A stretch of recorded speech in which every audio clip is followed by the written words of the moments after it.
This Sunday is unofficially known as Down Sunday or Slow Sunday. There's no official liturgical designation for that. It's that people who lead worship are really tired after coming off of Christmas Eve and Advent and everything else that has to come with it.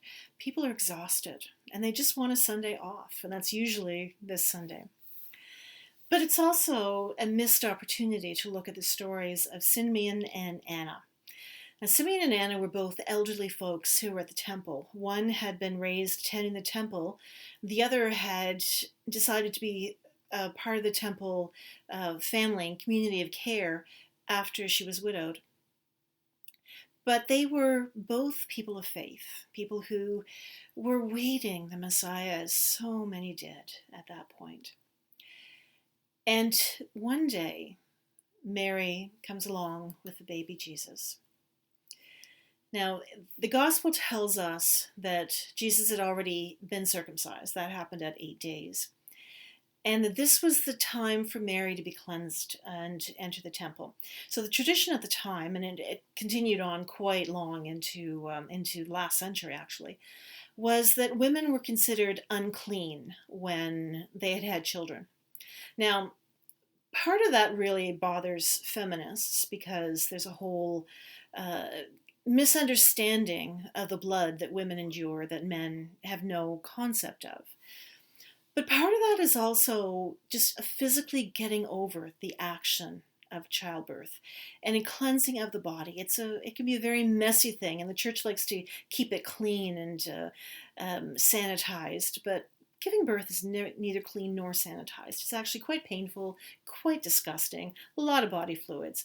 So the ritual cleansing, yes, it would put women out to the side, but it also is an opportunity for them to have something just for themselves, to go through a period of getting their body back to the place where it could worship and be the person they were before pregnancy had taken over.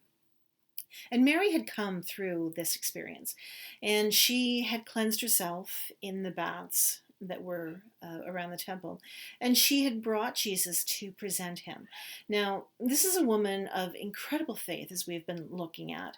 Not a teenage girl who was flighty. This is someone who had something to contribute. She realized that she was given a huge responsibility, and she took it seriously. And being part of a temple faith, she would want him to know the temple. That was core for the Hebrew tradition at the time. And when she climbed the steps, Simeon approached her, gave her a blessing, and recognized that Jesus was the Messiah. He was the significant child. Anna had the same approach. She realized there was something really special about Jesus, and she gave Mary her blessing and told her that she was gifted to be the mother of this child.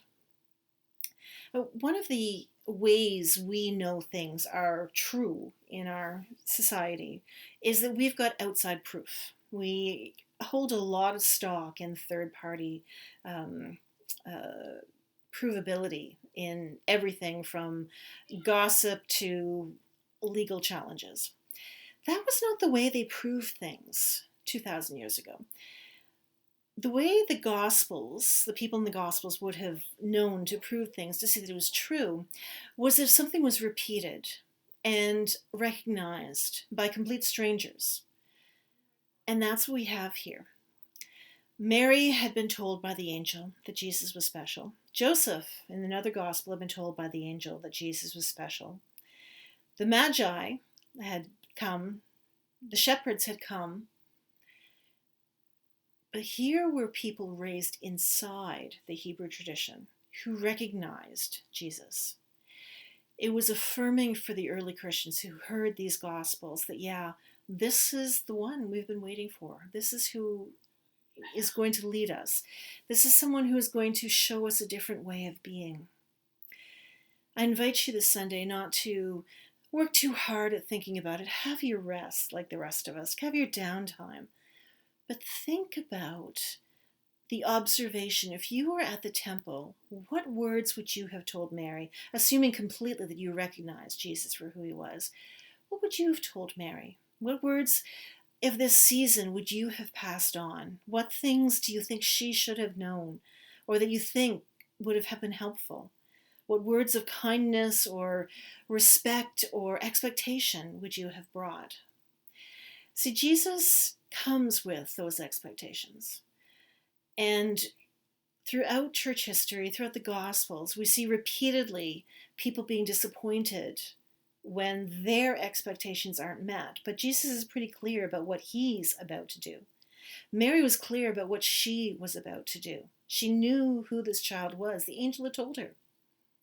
But society was already saying who they wanted Jesus to be. Who do we want Jesus to be? Who do we need him to be for us this year?